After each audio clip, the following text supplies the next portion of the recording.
problem now is future peace. That is your job in Germany. By your conduct and attitude while on guard inside Germany, you can lay the groundwork of a peace that could last forever. Or just the opposite. You could lay the groundwork for a new war to come.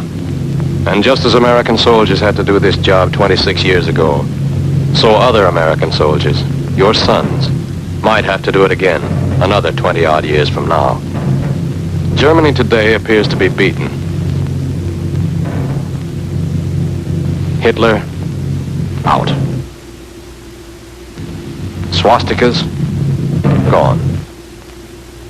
Nazi propaganda, off the air.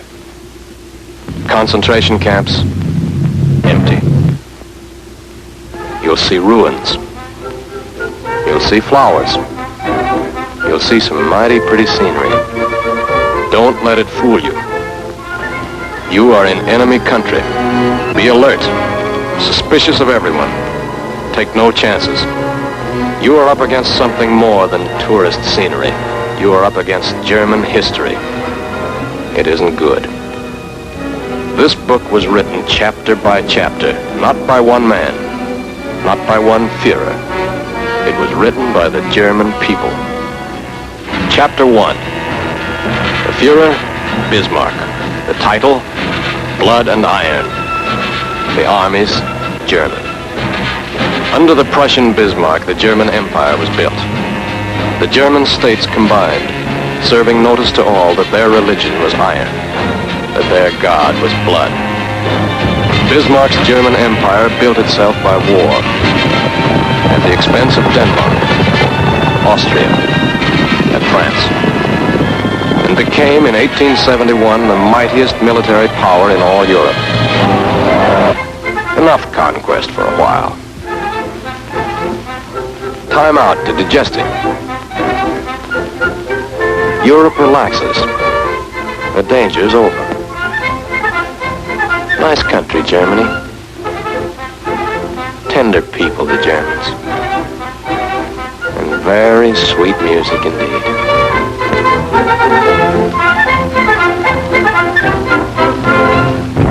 Chapter 2.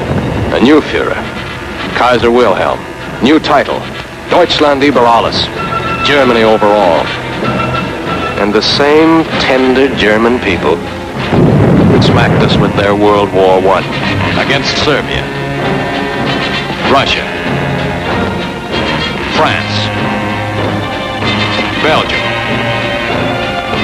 Italy, Britain, and the United States of America.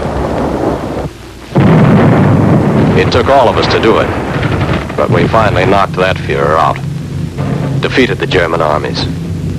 Second chapter ended. We marched straight into Germany and said, "Why, these people are okay. It was just that Kaiser we had to get rid of. You know, this is really some country. When it comes to culture, they lead the whole world." We bit. We poured in our sympathy. We pulled out our armies. And they flung chapter 3 in our faces. Führer number 3. Slogan number 3. Today, Germany is ours. Tomorrow, the whole world. Oh, hell, this is where we came in. Yeah. This is where we came in. And chapter 4? Could be. It can happen again. The next war. That is why you occupy Germany. To make that next war impossible. No easy job. In battle, you kept your wits about you. Don't relax that caution now. The Nazi party may be gone. But Nazi thinking, Nazi training, and Nazi trickery remain. The German lust for conquest is not dead. It's merely gone undercover. Somewhere in this Germany are the SS guards, the Schutzstaffel, the Gestapo gangsters. Out of uniform. You won't know them, but they'll know you. Somewhere in this Germany are stormtroopers by the thousands. Out of sight, part of the mob, but still watching you and hating you. Somewhere in this Germany, there are 2 million ex-Nazi officials. Out of power, but still in there. And thinking about next time. Remember that only yesterday, every business, every profession was part of Hitler's system. The doctors, technicians, clockmakers, postmen, farmers, housekeepers, toy makers, barbers, cooks, dock workers. Practically every German was part of the Nazi network. Guard particularly against this group. These are the most dangerous. German youth. Children, when the Nazi Party came into power, they know no other system than the one that poisoned their minds. They're soaked in it. Trained to win by cheating. Trained to pick on the weak. They've heard no free speech. Read no free press. They were brought up on straight propaganda. Products of the worst educational crime in the entire history of the world. Practically everything you believe in, they have been trained to hate and destroy. They believe they were born to be masters, that we are inferiors, designed to be their slaves. They may deny it now, but they believe it, and will try to prove it again. Don't argue with them. Don't try to change their point of view. Other Allied representatives will concern themselves with that. You are not being sent into Germany as educators. You are soldiers on guard. You will observe their local laws, respect their customs and religion, and you will respect their property rights. You will not ridicule them. You will not argue with them. You will not be friendly. You will be aloof, watchful, and suspicious.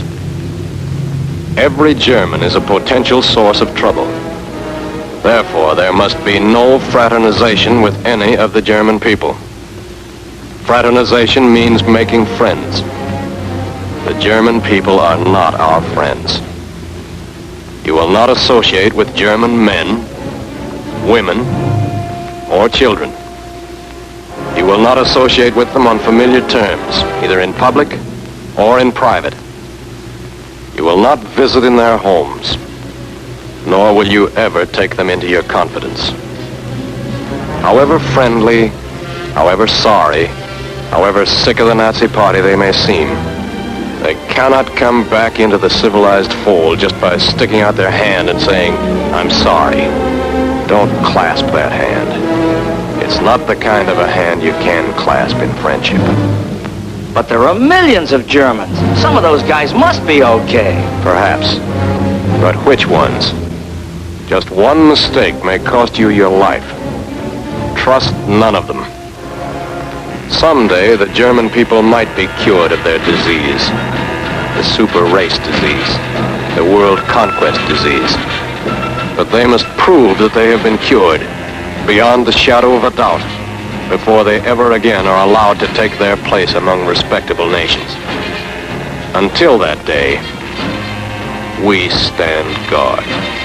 We are determined that their plan for world conquest shall stop, here and now.